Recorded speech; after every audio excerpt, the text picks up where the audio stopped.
어르신, 어르신이 왜 여기에? 고급 한정식집의 육중한 문을 열고 들어선 서윤은 차마 말을 잇지 못했습니다. 정갈한 남색 수트를 입고 상석에 앉아 온화하게 웃고 있는 노신사는 며칠 전 쏟아지는 빗줄기 속에서 쓰러져 있던 그 할아버지였습니다. 자신이 며칠 전 할아버지를 도왔던 일보다 이 상황에서 어떻게 해야 할지 몰라 더 당황스러웠습니다. 도대체 이 기막힌 인연은 어디서부터 시작된 것일까요? 낡은 제복을 입은 이름 없는 보안 요원이 어떻게 대한민국 철도계와 건설계를 호령하던 거물을 구해내고 그 거물의 며느리 자리에 서게 된 걸까요? 이 이야기의 끝에는 여러분의 상상을 초월하는 통쾌한 복수와 가슴 저미는 반전이 기다리고 있습니다. 잠시 구독과 알림 설정 부탁드립니다. 지금 어디에서 시청하고 계시는지도 댓글로 남겨주세요. 끝까지 들으시면 인생의 큰 깨달음과 가슴 벅찬 감동을 얻으실 겁니다. 매일 업로드되는 기적 같은 사연, 이제 그 치열했던 일상의 시작으로 돌아가 봅니다. 2005년의 겨울, 강남 한복판에 우뚝 솟은 주상복합 빌딩. 로열 팰리스는 성공한 자들만이 입성할 수 있는 거대한 성벽과도 같았습니다. 보안 요원 서윤의 일터는 황금빛 대리석이 눈부시게 깔린 그 성의 입구였지요. 27의 서윤은 전직 유도 선수답게 꼿꼿한 자세로 제복을 입고 서 있었습니다. 그녀에게 이 제복은 단순한 작업복이 아니었습니다. 일찍 부모님을 여의고 심장병으로 신음하는 여동생의 병원비를 감당하게 해주는 유일한 생명줄이자 아버지가 가르쳐준 정의를 실천하는 자부심의 상징이었습니다. 하지만 그 화려한 성벽 안에서 서윤은 한낱 소모품에 불과했습니다. 퇴근길 인파가 몰려들 무렵 로비의 정적을 깨고 날카로운 구두 소리가 들려왔습니다. 명품 로고가 요란하게 박힌 가방을 든 한수진이 아나무인의 태도로 걸어 들어왔지요. 보안 규정에 따라 서윤이 정중하게 출입증 확인을 요청하자 수진은 마치 벌레를 본 듯 얼굴을 찌푸렸습니다. 그녀는 자신의 얼굴이 곧 출입증이라며 어디서 감히 경비 주제의 앞길을 막느냐고 서윤의 가슴팍을 가방으로 거칠게 밀쳤습니다. 주변의 시선이 쏠렸지만 수진은 오히려 즐기는 듯 목소리를 높였습니다. 너 내가 누군지 몰라? 이 건물 관리비로 내 연봉을 내는 사람이야. 감히 어디서 신분증 타령이야? 서윤은 모욕적인 언사에도 평정을 유지하며 보안 요원의 수칙을 설명하였습니다. 그녀는 모든 입주민에게 동일하게 적용되는 규칙임을 차분하게 강조했지요. 하지만 그 공정함이 수진에게는 오히려 자신의 특권을 무시하는 도전으로 받아들여졌습니다. 그때 상황을 보고 달려온 보안팀장 김 씨의 행동은 서윤의 가슴에 대못을 박았습니다. 그는 수진의 얼굴을 확인하자마자 비굴하게 허리를 숙였습니다. 그리고는 서윤의 어깨를 밀치며 당장 무릎 꿇고 사죄하지 않고 뭐 하느냐며 불호령을 내렸습니다. 김 팀장은 자신의 재계약을 위해 서윤을 희생양으로 삼기로 한 것이었습니다. 그는 서윤의 귓가에 대고 비열하게 속삭였습니다. 시키는 대로 하지 않으면 이번 달 수당은커녕 내 동생 병원비 지원도 끊어버리겠다고 말이지요. 서윤은 억울함에 입술을 꽉 깨물었습니다. 지혜롭고 강단 있던 그녀였지만 동생의 수술비라는 볼모 앞에서는 무너질 수밖에 없었습니다. 차가운 대리석 바닥으로 서윤의 무릎이 닿으려는 찰나 수진은 승리감에 도취하여 서윤의 발치에 침을 뱉듯 비아냥거렸습니다. 로비에서의 소란이 지나간 뒤 서윤의 일상은 더욱 가혹한 얼음장 밑으로 가라앉았습니다. 김 팀장은 그녀에게 정식 징계를 내리는 대신 보안 요원의 본분과는 상관없는 비열한 보복을 시작했지요. 그는 영하의 칼바람이 들이치는 지하 주차장 입구 초소에 서윤을 고정 배치했습니다. 남들은 따뜻한 로비에서 교대로 휴식을 취할 때 서윤은 혹겹의 제복 위에 스며드는 냉기를 견디며 10시간이 넘도록 자리를 지켜야 했습니다. 김 팀장은 여기서 그치지 않고 입주민들이 버린 대형 쓰레기 봉투를 직접 분리수거하라는 부당한 지시까지 내렸습니다. 보안 요원의 품격을 떨어뜨려 스스로 그만두게 만들려는 속셈이었지요. 하지만 지혜로운 서윤은 굴욕에 무너지지 않았습니다. 그녀는 오히려 절도 있는 자세로 거칠게 내뱉는 김 팀장의 지시를 경청한 뒤 보안 규정집에 명시된 요원의 업무 범위를 또박또박 읊어주었습니다. 감정적으로 맞서기보다 논리적인 근거로 상대의 부당함을 짚어낸 것이지요. 분노에 찬 김 팀장이 그녀의 멱살을 잡으려 할 때도 서윤은 전직 유도 선수다운 침착함으로 거리감을 유지하며 모든 상황을 가슴에 달린 무전기로 기록하고 있다고 경고하였습니다.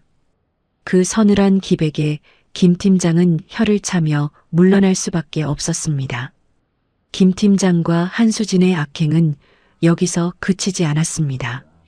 한수진은 며칠이 멀다고 외제차를 끌고 나타나 주차 안내를 하는 서윤의 발치에 일부러 흙탕물을 튀기거나 마시던 커피를 쏟아버렸습니다. 서윤의 깨끗하던 장갑은 금세 오물로 얼룩졌지만 그녀는 말없이 허리를 숙여 바닥을 닦아냈습니다. 무너지는 자존심보다 아픈 여동생에게 사줄 따뜻한 죽 한 그릇이 더 귀했기 때문입니다. 서윤은 텅 빈 초소에서 얼어붙은 손가락을 비벼가며 아버지가 남겨준 정이라는 두 글자를 가슴 깊이 새겼습니다. 세상이 아무리 차갑게 굴어도 스스로를 비겁하게 만들지는 않겠다는 그 결심은 그날 밤 찾아올 운명적인 만남의 복선이 되고 있었습니다. 진눈깨비가 어느새 차가운 겨울비로 변해 쏟아지던 늦은 밤이었습니다. 서윤은 미끄러운 빌딩 정문 앞 빙판 위에 모래를 뿌리며 연신 하얀 입김을 뱉어내고 있었습니다. 손가락 끝은 이미 감각이 사라진 지 오래였고 빗물에 젖은 보안 요원 제복은 천근만근의 무게로 어깨를 짓눌렀지요. 그때였습니다. 어둠이 짙게 깔린 빌딩 앞 화단 근처에서 비틀거리는 그림자 하나가 나타났습니다. 낡은 등산복 차림에 진흙이 잔뜩 묻은 배낭을 맨한 노인이었습니다. 그는 쏟아지는 빗줄기에 앞이 잘 보이지 않는지 지팡이 대신 짚고 있던 낡은 우산에 의지에 위태롭게 걸음을 옮기고 있었습니다. 순간 노인의 발끝이 빙판길에 미끄러졌습니다.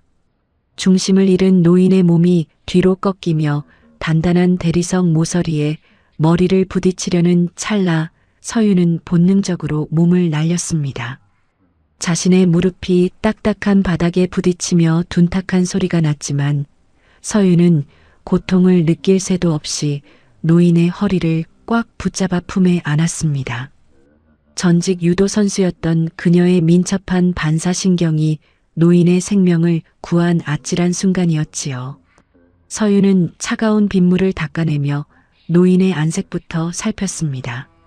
그녀는 지혜로운 대처로 노인의 의식을 확인한 뒤 자신의 두툼한 방한 외투를 벗어 노인의 어깨에 넓게 덮어주었습니다. 노인은 당황한 듯 사르르 떨리는 손으로 서윤의 팔을 붙잡았습니다. 서윤은 노인의 낡은 배낭에 묻은 이물질을 자신의 손수건으로 정성스럽게 닦아내며 노인이 안심할 수 있도록 나지막하고 부드러운 목소리로 말을 건넸습니다. 그녀는 주머니 깊숙한 곳에서 꼬깃꼬깃하게 접힌 10,000원짜리 지폐 2장을 꺼냈습니다. 그것은 동생의 비상 약값을 아끼고 아껴 챙겨둔 그녀의 전 재산이나 다름없었지요. 하지만 서윤은 망설임 없이 노인의 거친 손바닥 위에 그 20,000원을 올려놓고 자신의 양손으로 그 위를 꼭 감싸주었습니다. 어르신, 이걸로 꼭 택시를 타고 안전하게 들어가세요. 날이 너무 추우니 절대 걸어가지 마세요. 라고 신신당부하였습니다. 노인은 말없이 서윤의 맑은 눈동자를 오랫동안 바라보았습니다. 빗물에 젖어 떨면서도 타인을 먼저 걱정하던 그 따뜻한 뒷모습은 그날 밤 노인의 가슴 속에 잊지 못할 등불로 남게 되었습니다. 며칠 후 매서운 추위가 잠시 주춤하던 평화로운 오후였습니다. 노인 박진호는 흙이 묻은 낡은 등산화를 털며 다시 그 로열 팰리스 빌딩을 찾았습니다. 품 안에는 서윤에게 전해주려 산 따뜻한 캔커피 2개와 단팥빵 봉지가 소중하게 들려 있었지요. 지난밤 빗속에서 자신을 구해주고 전 재산이나 다름없는 돈을 쥐어준 그 이름 없는 보안 요원의 얼굴이 도무지 잊히지 않았기 때문입니다. 하지만 보안실 근처에 다다랐을 때 진호의 걸음은 무겁게 멈춰섰습니다. 열린 문틈 사이로 찢어질 듯한 여자의 비명이 터져나오고 있었기 때문입니다. 그곳에는 한수진이 자신의 값비싼 명품 귀걸이가 없어졌다며 서윤의 개인 사물함을 강제로 열어젖히고 소지품을 바닥에 내동댕이 치고 있었습니다. 김 팀장은 옆에서 거들며 서윤을 향해 입에 담지 못할 폭언을 퍼붓고 있었지요. 그는 서윤이 가난에 눈이 멀어 입주민의 귀중품에 손을 댔다며 당장 사실대로 말하지 않으면 경찰에 넘기고 업계에서 매장하겠다고 협박하였습니다. 서윤은 창백해진 안색으로 서 있었지만 결코 기죽지 않았습니다. 그녀는 차분한 목소리로 자신이 근무하는 동안의 출입 기록이 적힌 장부를 내밀며 모든 절차를 규정에 따라 이행하였으니 필요하다면 감사 카메라의 기록을 함께 확인하자고 지혜롭게 제안하였습니다. 논리적이고 당당한 서윤의 태도에 수지는 오히려 독이 오른 듯 서윤의 뺨을 향해 손을 휘둘렀습니다. 매몰찬 타격음이 사무실에 울려 퍼졌고 진호의 눈동자는 서늘하게 가라앉았습니다. 김 팀장은 한술 더 떠 이번 일이 해결되지 않으면 해고는 물론이고 서윤의 동생이 치료받는 병원 재단에 압력을 넣겠다고 으름장을 놓았습니다. 서윤은 떨리는 손으로 바닥에 떨어진 동생의 사진을 주워 담았습니다. 모욕과 억울함이 파도처럼 밀려왔지만 그녀는 끝까지 눈물을 보이지 않았습니다. 진호는 문밖 어둠 속에서 그 모든 광경을 지축을 울리는 분노와 함께 지켜보았습니다. 자신이 목격한 것은 단순한 갑질이 아니라 한 인간의 고결한 영혼을 짓밟는 추악한 범죄였습니다. 그는 들고 있던 비닐봉지를 꽉 쥐었습니다. 저 아이의 맑은 눈망울이 눈물로 얼룩지는 것을 결코 좌시하지 않겠노라 진호는 마음 깊이 맹세하였습니다. 보안실의 소란이 지나간 뒤 서윤의 일상은 잿빛으로 변해버렸습니다. 김 팀장은 그녀에게 무기한 정직 처분을 내리며 한수진에게 무릎을 꿇고 사죄하지 않으면 해고는 물론이고 절도죄로 고소하겠다고 으름장을 놓았습니다. 차가운 골방으로 돌아온 서윤은 동생의 머리맡에 앉아 가쁜 숨소리를 들으며 밤을 지새웠습니다. 낡은 벽지 너머로 들려오는 겨울바람 소리가 마치 그녀의 가난을 비웃는 환청처럼 들려왔지요. 서윤은 주머니 속에서 태준과 함께 찍은 유일한 사진 한 장을 꺼내보았습니다. 남들에게는 평범한 연애였지만 서윤에게 태준은 삶의 벼랑 끝에서 만난 유일한 햇살과도 같았습니다. 하지만 그 햇살이 너무도 눈부셔 서윤은 자꾸만 눈이 멀 것 같았습니다. 태준은 아무것도 모른 채 이번 주말 부모님께 인사를 드리러 가자며 들뜬 목소리로 연락을 해왔습니다. 서윤은 차마 입이 떨어지지 않았지요. 자신이 지금 직장에서 쫓겨날 위기라는 것, 동생의 수술비조차 마련하지 못해 막다른 길에 서 있다는 사실을 말하면 태준이 제 일처럼 아파할 것을 알았기 때문입니다. 서윤은 사랑이라는 이름으로 상대의 인생에 짐을 지우는 것이 얼마나 이기적인 일인지 잘 알고 있었습니다. 태준의 집안은 대대로 명망 높은 가문이라 들었는데 이런 초라한 모습으로 그분들을 뵙는 것은 예의가 아니라고 생각했습니다. 상견례 전날 서유는 옷장 깊숙이 넣어두었던 저렴한 정장 한 벌을 꺼내 다림질했습니다. 시장통에서 산 싸구려 원단이었지만 그녀는 정성을 다해 주름을 폈습니다. 그것은 예비 시부모님에 대한 최소한의 예우이자 동시에 사랑하는 태준에게 보여줄 자신의 마지막 단정한 모습이었습니다. 서유는 거울 속에 비친 창백한 자신을 바라보며 나지막이 입술을 깨물었습니다. 모든 진실을 밝히고 태준을 놓아주기로, 그의 앞날을 위해 스스로 악역이 되어 물러나기로 결심한 것이지요. 눈물은 이미 말라버린 지 오래였습니다. 서유는 동생의 약 봉투를 정리하며 마음을 다잡았습니다. 그녀는 태준에게 보낼 짧은 편지를 써내려갔습니다. 거기에는 고마웠다는 말 대신 자신은 더 이상 태준과 어울리는 사람이 아니니 좋은 분을 만나 행복하라는 잔인한 진심이 담겨 있었습니다. 캄캄한 밤, 서유는 창밖에 희미한 가로등 불빛을 보며 생각하였습니다. 정의롭게 살려 했던 대가가 이토록 시리다면 기꺼이 그 추위를 혼자 감당하겠노라고 말이지요. 그렇게 서유는 가장 슬픈 상견례를 준비하며 긴 밤의 끝을 붙잡고 있었습니다.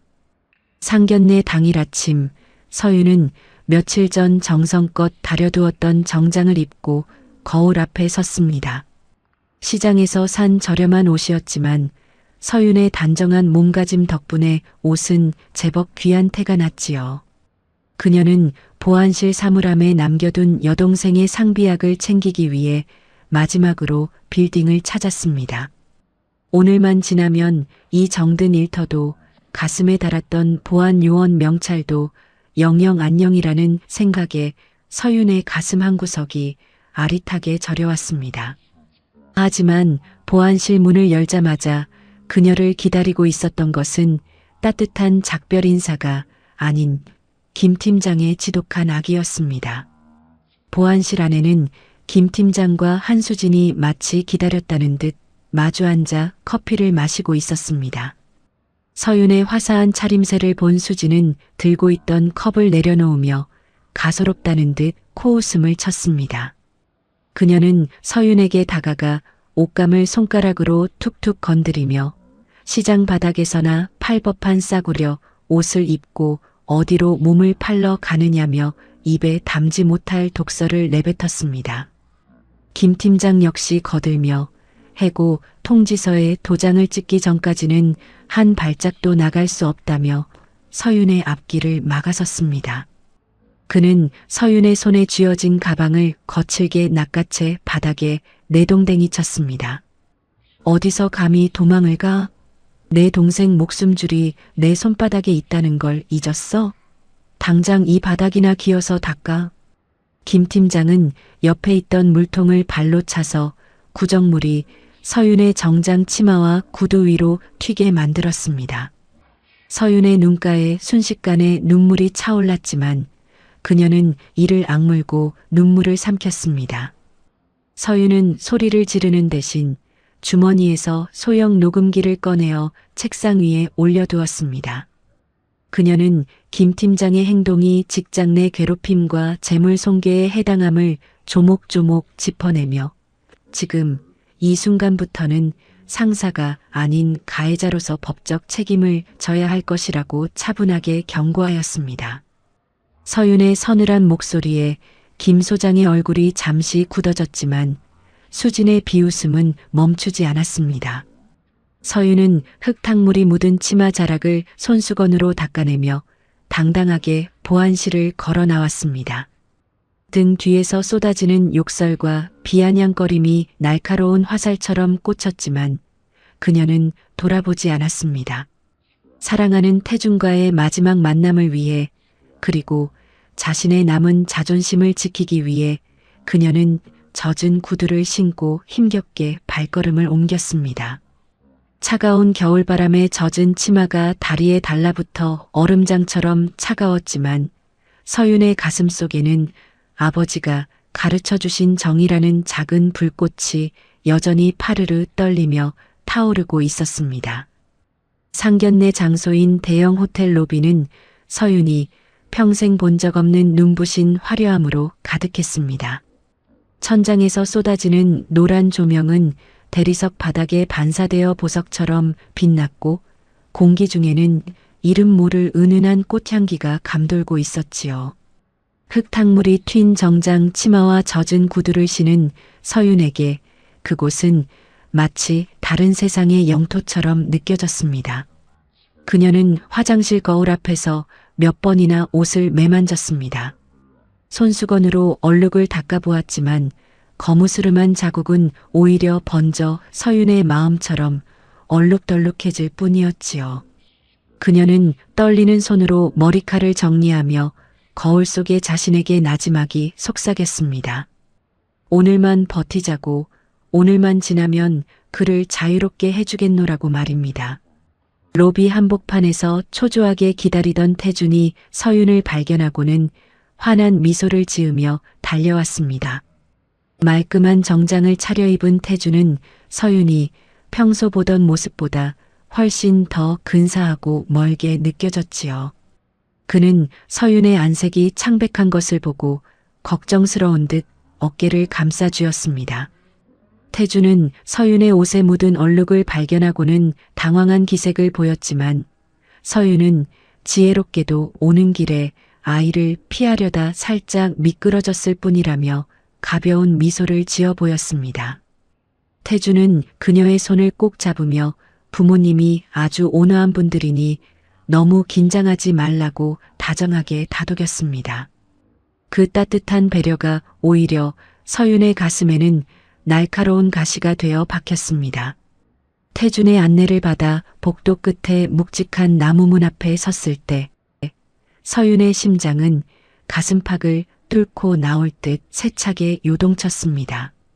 문 너머에서 들려오는 낮은 대화 소리는 마치 심판의 날을 알리는 북소리처럼 들렸지요. 서윤은 가방 끈을 꽉 쥐었습니다.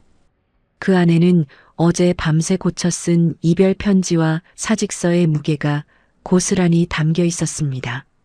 그녀는 태준이 문고리를 잡는 순간 눈을 감고 마지막 기도를 올렸습니다. 부디 이 만남이 태준에게 상처가 되지 않기를, 자신이 내뱉을 가혹한 진실이 그의 앞날을 가로막지 않기를 간절히 바랐습니다. 문이 열리고 방 안의 은은한 차향이 서윤의 코끝을 스치는 순간 그녀는 비장한 각오로 자신의 인생에서 가장 무거운 한 걸음을 내디뎠습니다. 문이 열리자 방 안의 공기가 서윤의 얼굴을 부드럽게 감싸 안았습니다. 격조 있는 소나무 향과 갓 우려낸 차의 향기가 어우러져 한층 깊은 정적을 만들어내고 있었지요. 서윤은 차마 고개를 들지 못한 채 입구에서 나지막한 목소리로 인사를 건넸습니다. 진흙이 묻은 치마 자락이 부끄러워 자꾸만 뒤로 숨기고 싶었지만 그녀는 마지막 예의를 다하기 위해 허리를 깊게 숙였습니다.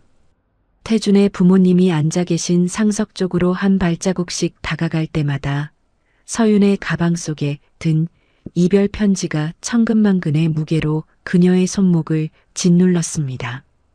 어서 오게. 태준이에게 이야기 많이 들었네. 이쪽으로 앉으시게나. 태준의 어머니로 보이는 단아한 여인이 다정한 목소리로 침묵을 깨뜨렸습니다. 하지만 서윤은 그 따뜻한 환대에도 선뜻 자리에 앉지 못했습니다.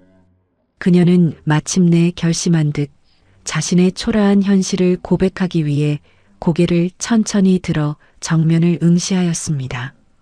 그런데 그 순간 서윤의 세상이 그대로 멈춰버리고 말았습니다. 남색 고급 수트를 말끔하게 차려입고 은퇴 안경을 쓴 노신사. 비록 며칠 전 보았던 낡은 등산복은 아니었지만 안경 너머로 빛나는 온화한 눈매와 입가의 인자한 주름은 서윤이 빗속에서 온몸을 던져 구했던 바로 그 어르신이 분명했습니다. 어르신? 서윤의 입술이 미세하게 떨리며 작은 탄성이 새어나왔습니다. 머릿속이 하얗게 비워지고 거칠게 뛰는 심장 소리만이 고막을 때렸지요. 도저히 믿을 수 없는 광경에 서윤의 눈동자가 사정없이 흔들렸습니다.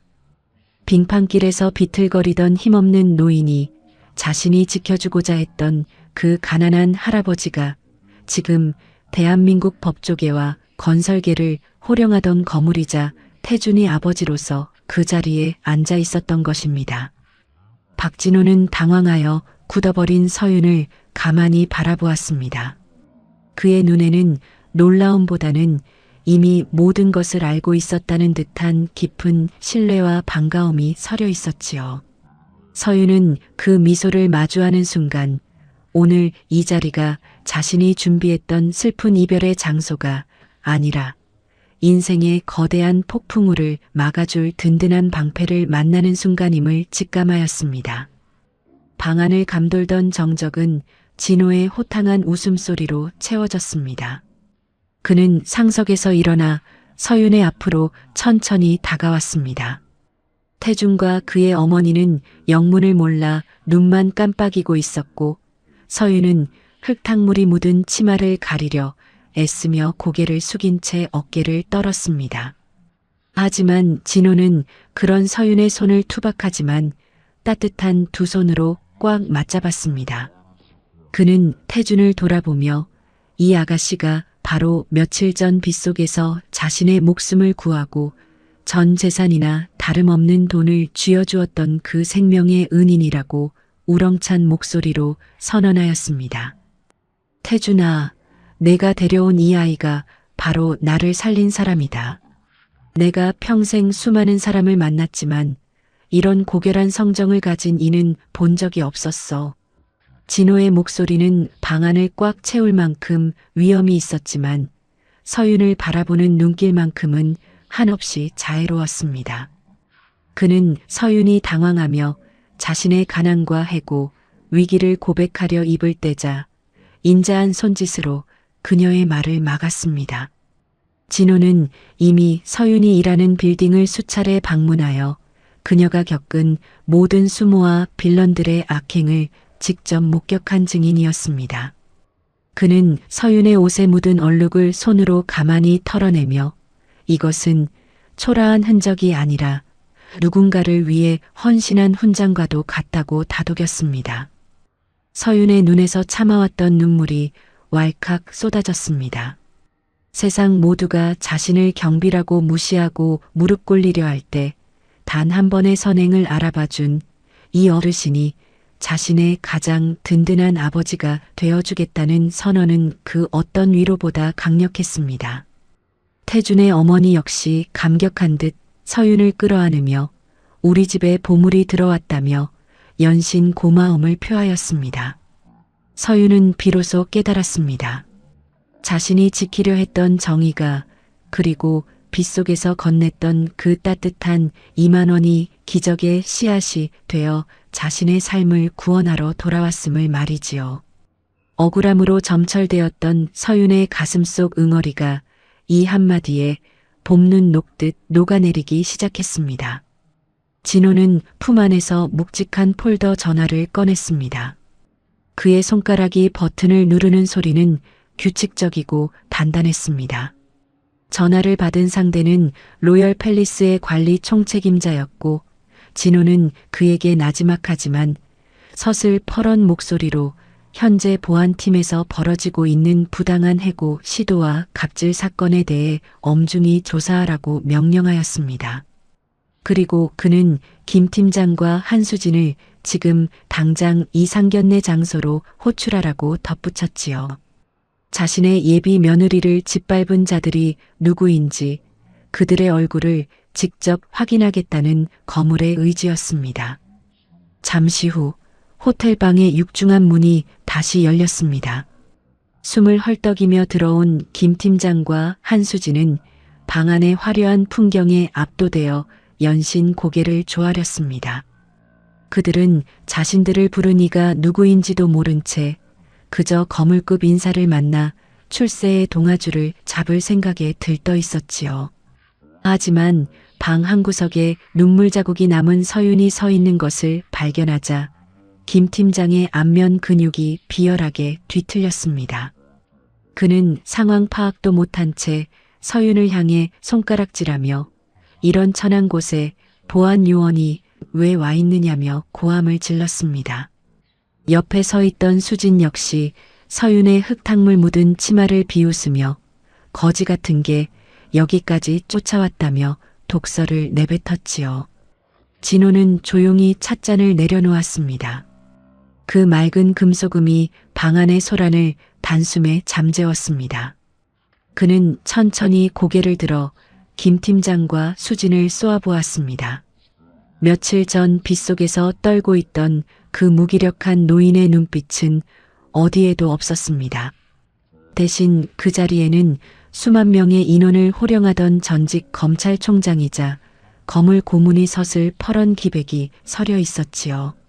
진호는 자신의 옆자리에 서 있는 서윤의 어깨를 감싸 안으며 이 아이가 바로 내 아들의 정혼자이자 이 집안의 주인이라고 나직하게 의조렸습니다. 그 한마디에 김 팀장의 무릎이 바닥으로 꺾였고 수진이 들고 있던 명품 가방이 힘없이 바닥으로 떨어졌습니다. 진호는 공포에 질려 벌벌 떠는 그들을 향해 법과 원칙이 무엇인지 그리고 진정한 권위가 어디서 나오는지 오늘 똑똑히 보여주겠노라며 차갑게 선언하였습니다.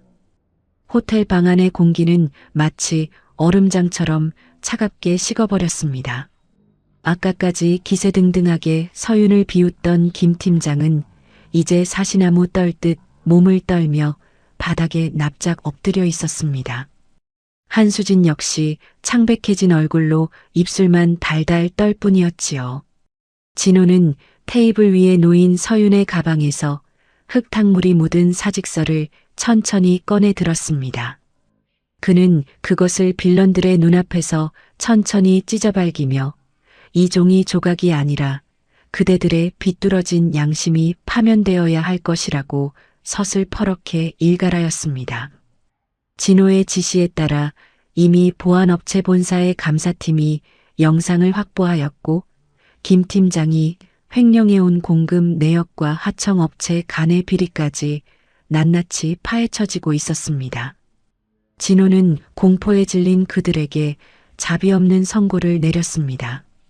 권력을 이용해 약자를 짓밟은 대가가 얼마나 가혹한지 법의 준엄함이 무엇인지 뼈저리게 느끼게 해주겠노라고 말입니다. 빌런들이 질질 끌려나가듯 방을 나간 뒤에야 서윤은 참아왔던 긴 숨을 내뱉었습니다.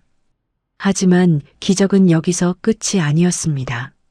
진호는 서윤의 손을 다시 한번 꼭 잡으며 가슴 깊이 묻어두었던 이야기를 꺼냈습니다. 그는 이미 서윤의 여동생 서희의 상태를 모두 파악하고 있었지요. 진호는 국내 최고의 심장질환 권위자를 이미 섭외해 두었으며 수술비와 재활치료비 전액을 자신의 재단 차원에서 지원하기로 결정했다고 말하였습니다. 서윤은 너무 놀라 숨이 멎는 것 같았습니다.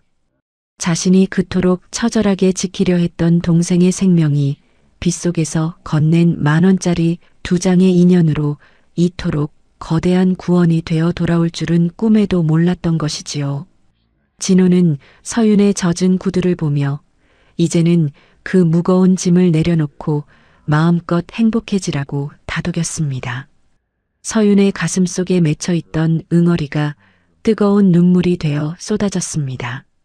아버지가 물려주신 정이라는 유산이 보잘것없어 보이던 자신의 성실함이 결코 틀리지 않았음을 증명받은 순간이었습니다.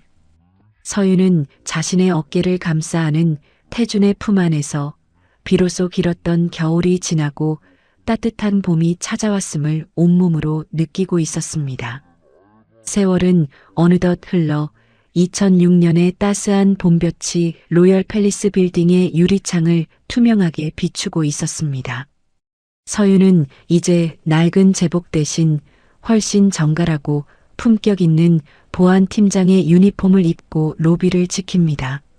그녀의 가슴에는 여전히 은색 명찰이 반짝이고 있었지만 그 명찰이 상징하는 무게는 이전과는 사뭇 달랐지요. 빌런들이 사라진 이곳은 더 이상 차가운 대리석 성벽이 아닌 사람들의 정겨운 인사가 오가는 따뜻한 쉼터가 되었습니다. 부당한 권력을 휘두르던 김 팀장은 업계에서 영구 제명되었고 서윤은 이제 누군가에게 무릎을 꿇는 대신 어려움에 처한 이웃의 손을 먼저 잡아주는 가장 존경받는 보안 전문가가 되었습니다. 가장 큰 기적은 병원 햇살이 내리쬐는 정원에서 일어났습니다. 시아버지 진호의 전폭적인 지원으로 수술을 마친 동생 서인은 이제 거친 숨을 내뱉는 대신 건강한 혈색이 도는 얼굴로 언니를 향해 달려와 안깁니다. 서윤은 동생과 함께 공원을 산책하며 이 모든 것이 꿈은 아닐까 몇 번이고 자신의 손등을 꼬집어 보곤 했습니다. 그럴 때마다 곁에서 든든하게 손을 잡아주는 태윤의 온기는 이것이 차가운 환상이 아닌 진심이 만들어낸 현실의 축복임을 증명해 주었습니다. 결혼식을 앞둔 어느 날 저녁, 진호는 서윤에게 낡은 가죽 수첩 하나를 건넸습니다. 거기에는 정이라는 두 글자가 아버지가 쓰셨던 것처럼 굵직한 필체로 적혀 있었지요. 법과 정의는 높은 단상 위에 있는 것이 아니라 빗속에서 떨고 있는 노인을 위해 기꺼이 자신의 외투를 벗어주는 그 마음속에 있다는 진호의 나지막한 가르침은 서윤의 가슴에 깊은 울림을 남겼습니다. 이 이야기는 단순히 운이 좋았던 한 여자의 성공담이 아닙니다. 우리가 무심코 지나치는 작은 친절, 나보다 더 힘든 타인을 향해 내미는 그 투박한 손길이 결국 거대한 파동이 되어 내 인생의 가장 추운 계절을 녹여주는 기적이 된다는 것을 서윤은 온몸으로 보여주었습니다. 오늘 서윤의 이야기가 여러분의 마음속에 작은 등불이 되었기를 바랍니다. 세상이 아무리 각박하고 차갑게 느껴질지라도 여러분이 건넨 10,000원짜리 2장의 온정은 결코 사라지지 않고 반드시 누군가의 생명이 되어 돌아올 것입니다. 지금 이 순간에도 어디선가 성실하게 자신의 자리를 지키고 있을 수많은 서윤이들에게, 그리고 이 이야기를 끝까지 들어주신 시청자 여러분의 삶에 기적 같은 행복이 깃들기를 진심으로 기도하겠습니다. 긴 시간 함께 해주셔서 진심으로 감사합니다. 오늘의 이야기가 가슴에 닿으셨다면 구독과 좋아요를 눌러주시고 여러분이 겪었던 따뜻한 기적의 순간들도 댓글로 남겨주세요. 저희는 더 감동적인 사연으로 다시 찾아뵙겠습니다. 지금까지 이야기 친구의 이야기였습니다. 감사합니다.